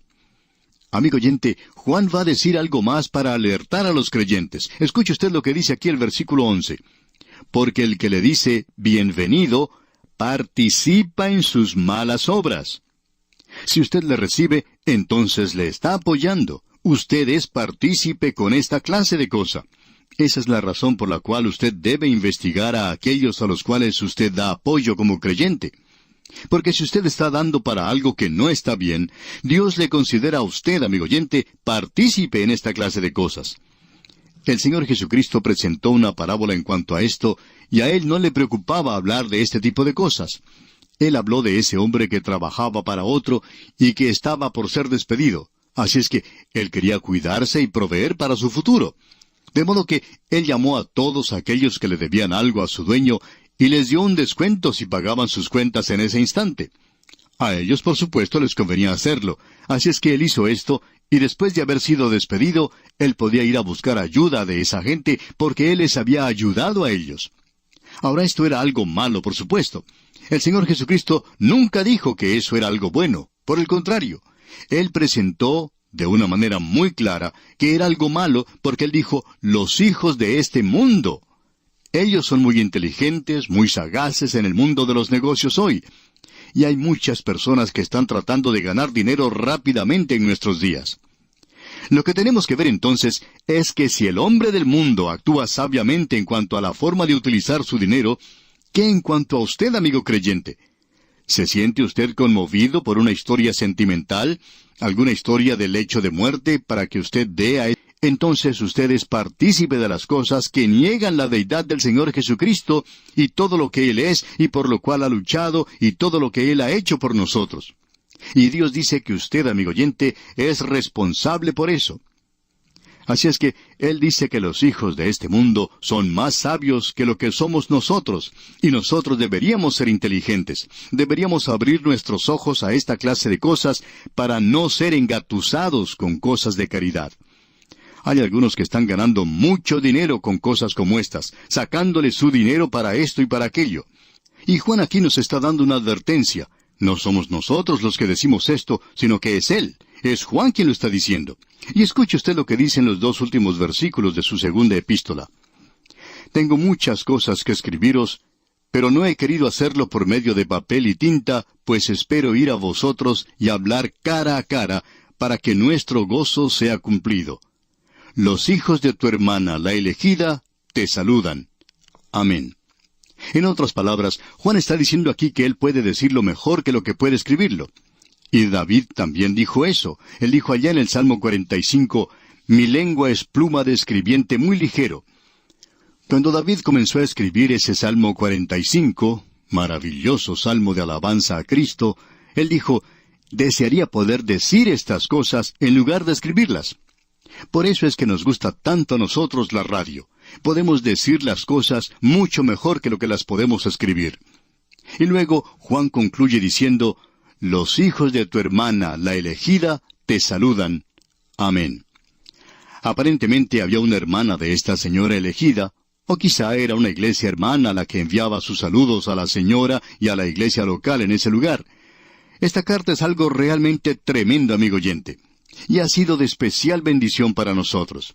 Es algo de lo que debemos estar conscientes y debería servir de alerta para cada creyente hoy. Y así, amigo oyente, concluimos nuestro estudio de esta segunda epístola del apóstol Juan.